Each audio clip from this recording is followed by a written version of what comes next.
I'd like to welcome to the stage our next speaker to speak about practical use cases for AI in marketing, Peter Fodor from AppAgent. Peter, come on up. Yuval Noah Harari gave a talk about 2 weeks ago at the Frontiers Forum about the future of AI and humanity. He said that AI splits people in two distinct groups. One that's truly terrified of AI, and second, that's excited about it. So let me start with a question. Who of you is rather terrified? 1, 2, okay, 3. And who is rather excited? More, so we have positive mindset in the audience. Well, frankly speaking, I'm somewhere in between, because I feel that AI will truly disrupt what we do at AppAgent. And that's maybe a reason why we try to be on top of things, to see what's happening, to implement it as soon as we can, and really explore the capabilities. I don't believe that AI will replace us fully, but the truth is that people who can use AI efficiently will have much bigger opportunities on the job market. So today I would like to show you how we are practically using AI and how actually we can save several hours a week already today, how we can be more efficient. I'm founder and CEO of AppAgent. I've started an ad business 20 years ago. 2011, I founded my own gaming studio, so I was on the development side, and in 2016, AppAgent. And we are a strategic and creative agency that helps companies such as Supercell, InnoGames, or Square Enix to acquire users and drive more revenue. We do it through a couple of major services: App Growth Program, UA, and also creative services. And the examples I will share today are from all of these areas that we do for our clients. Here's the list of them. I've mentioned already a few of these names, so let's jump straight into these examples. They are all about 1 to 2 months old, so very fresh. They are from our team, so very specific cases that I would like to share right now. So the first one is from a project for Miniclip. And they have a game called Football Battle. And Football Battle is an American football game where we were tasked to design new icons. And we used Midjourney to explore different compositions, different color schemes, different, let's say, level of detail, and use that as the first starting point. Because for designers, it's very often difficult to start, to come with first ideas, and this is the way how to streamline the creative process.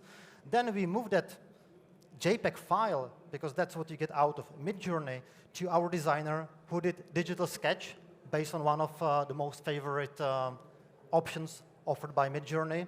And then we did Photoshop Repaint that you can see on the right.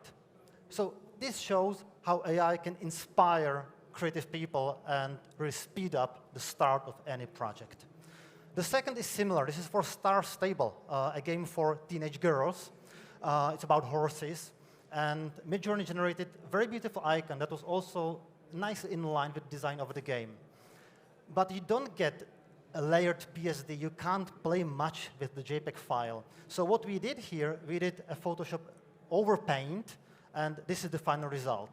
So there's quite some manual work, but you can see that doing that from scratch will probably take way more time than if you get the input from Midjourney. We very often do ad creatives, video ad creatives in multiple formats: portrait, landscape, square, you name it. And the biggest trouble we are facing with creative agencies is the input from the client, the quality, the size of assets, the resolution. So imagine that you get an asset that's maybe that big as the yellow rectangle, but you need a wide layout, but also a square for the other formats. So here we can use Stable Diffusion, it's DALL-E to generate the other parts to actually create a background for the image that will be used in the video. Very easy to do. We have done it like 10, 15 times. Works absolutely fantastic, so I recommend to utilize this generative fill function in DALL-E. Clash of Clans. That's a game on which we worked for about 2 years next to Clash Royale. I will have also example from that title as well. But another challenge of motion designers is to demonstrate the gameplay in greater detail. Because when you watch an ad on mobile, you have a very small space where you can demonstrate the game. So you need to zoom a lot to give the viewer enough, let's say, details and lead the attention. But then the gameplay gets blurred, like you can see on the left. But we have tested Stable Diffusion with great success that helped us to sharpen the image greatly. And then you can do all these close-ups without losing the quality. Now, how we are using ChatGPT, a few examples. So this one is for a game called Cards. It's World War II card game. And we wanted to create this feeling of a radio announcer speaking in a tone of Winston Churchill and use it as a voiceover to add more emotions into the video. Because, emotions is what sells. So we asked ChatGPT, create a short World War II inspired speech for a couple of sentences, Churchill-like, but not copyrighted. Then we asked, make it sound more patriotic, inspiring. We tweaked the request. And once we had the script, we pushed that to Revoicer, where we generated the voice, added the breaks, and where the emphasis should be. And that voiceover with a couple of post-processing effects was implemented in the final video, which I play for you right now. We find ourselves at a crossroads in history, but we shall not falter in the face of this great challenge. By standing shoulder to shoulder with our allies, we will face the fight together and emerge stronger. Through strategy and determination, we will outsmart and outfight our foes. The future belongs to us, and we shall seize it with valor and honor.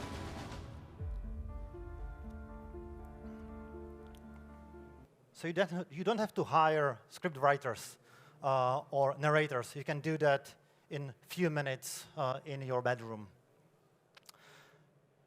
These are a couple of examples. I have a few more. But if you want to get a weekly dose, I'm publishing Mobile Artificial Insights newsletter on LinkedIn. Subscribe every week. Our team demonstrates one new use case. So I believe that you will get more and more inspiration if you are connected with me over LinkedIn. So next few examples that we have. Another with ChatGPT. Recently, we started working with Outfit 7, the company behind this amazing IP that has hundreds of millions of downloads, maybe even more than millions, billions. And Anya, the girl on the left in this thumbnail, is our creative strategist. And she's around, let's say, 30s. And she wanted to make the script of UGC-like video to sound more Gen Z. But she's too old for that. So instead of looking around for some teenager or someone in 20s, she asked ChatGPT to rewrite this in a tone that the young generation uses today. And it worked very well. There are some, say, phrases and words that these guys use these days, but we were able to speak their language. Next, I spoke about Clash of Clans, now Clash Royale. Right now, we are testing a couple of sets of new screenshots for this game. If you go to Google Play, you will probably see different variants. It started with defining a couple of creative directions to present the game in RPG style, action, strategy, etc. And you can ask ChatGPT to provide you headlines for screenshots in those directions, 5 headlines like in the prompt. And you get a decent list.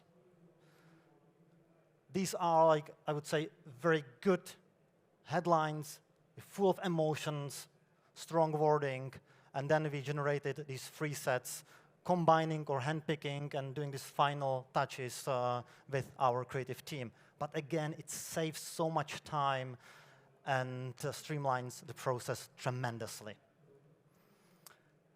This is a non-gaming example. I want to show you what we are doing, not faking it. So for this particular case, I needed to tap into non-gaming.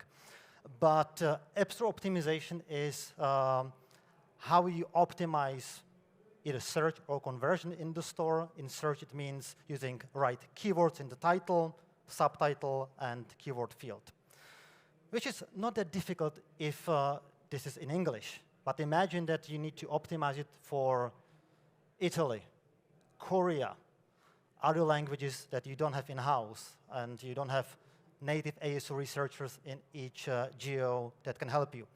So here we asked first, it's not on the screen, ChatGPT to help us to identify the best how to play guitar apps.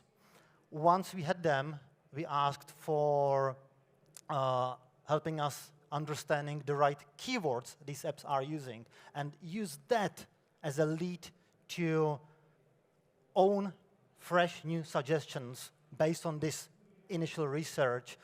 And you also can do the thing that you take keywords from AppTweak or other ASO tool together with the search popularity, and you import that into ChatGPT as a guidance what keywords should be used, and it combines everything you want to get the right keywords into the final set of titles, subtitles, etc.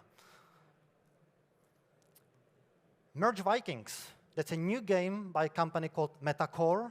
You probably know Merge Mansion, the game with the grandma and Maddie that plays a lot on the mystery note. And this is the new title that's in the soft launch, and we wanted to create a script that will be like Viking-like for an actor.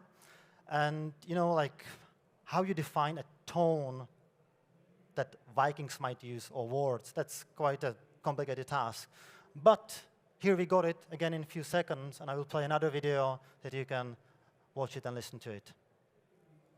Ahoy there! Are you ready to pillage and plunder like a true Viking? Then grab your sword and shield and jump right into the game full of fast-paced and fun battles. Merge your weapons and gear, upgrade your Vikings to create legendary warriors, explore uncharted territories, and fight your way to the top. Oh, and yes, you can have your own dragons. Will you become a legendary Viking warrior? Download Merge Vikings for free now and see for yourself. So we are at the very end, and I showed you what we are doing right now. But because it's evolving so quickly, I want to outline like 5 directions that I expect will happen in the next, maybe not a year, maybe a couple of months. So the first one is that I expect there will be tools for automatic creative analysis. Imagine ad like I've just shown you. AI could understand that this is about action game using famous movie characters. There's some dialogue, things like that. And if that could be done at scale, you can learn a ton by analyzing all these auto tags and get inspiration for your own ads. Understand which components, pacing, color scheme, whatever else works, and use it for the input for the creative strategist. Second, multi-language store assets. Localizations are already happening, but you can also localize voiceovers for app review videos very quickly. Very easy to do, and again, you can be way more relevant to audiences in different countries that don't prefer English as the main language. Video ad variations. I'm a bit skeptical that AI will, in the next, let's say, 12 months, completely replace video ads production. It's a lot about ideas, about creativity. Like, would AI come with the idea of Stallone against Schwarzenegger for Autogun Heroes? Probably not. But what AI can do is to take components like the opening sequence, gameplay, backshot, CTA, all these things, combine them together, test them automatically, and then show you these factors influence the performance. This is the winning combination. And ideally combine that into new videos and automatically upload them into, let's say, Facebook and test them over there. Face and voice variations for UGC ads. Imagine that guy presenting Merge Vikings, speaking in one video English, another German, Chinese, Portuguese. This could be, again, I think, improving relevancy. And I believe that maybe in a year or two, these real actors could be easily replaced by digital avatars. With those, we can do thousands of versions in no time and be really like creative.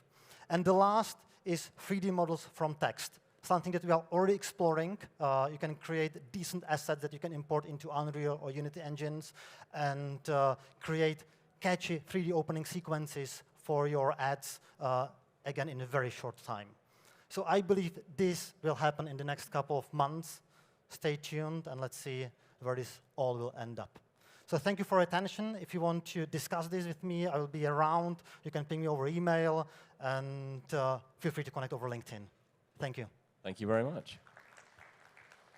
Now, I know there's probably lots of people want to ask you, but we are running a little bit behind. So what I suggest is, maybe I can take one question. Which to choose? Which to choose? He's closest. I'm sorry from there. But so maybe follow up and ask Peter on Meet to Match. Hey, great talk. Thanks so much. Wanted to you talked about the content generation for the marketing, but is there any KPIs that you can share on the front? How this content is performing after using this? Right now, it shows that you can actually speed up your work. But anything that you can share in insights on, hey, this is actually helping my conversion better or something of that sort? We are producing dozens of ads every week. So if I speak about, let's say, one ad, would it paint the picture? Probably not really. What I see here is the greatest benefit is to be able to be more creative and to test new approaches. Like a couple of these examples I've showed today would be difficult to do without AI. And UA and creative production is a lot about like volume. The more you produce, the more you test, the more variety, the higher chances that you find the winner. The typical ratio is that 1 ad out of 20 performs great. And if you need those winners on TikTok, let's say every 2 weeks, you need to produce 80, 100 ads every month. And for that, I would say that generally speaking, AI is sort of like a tool that allows us to get to these volumes for a decent cost and increase chances that the KPIs will grow up.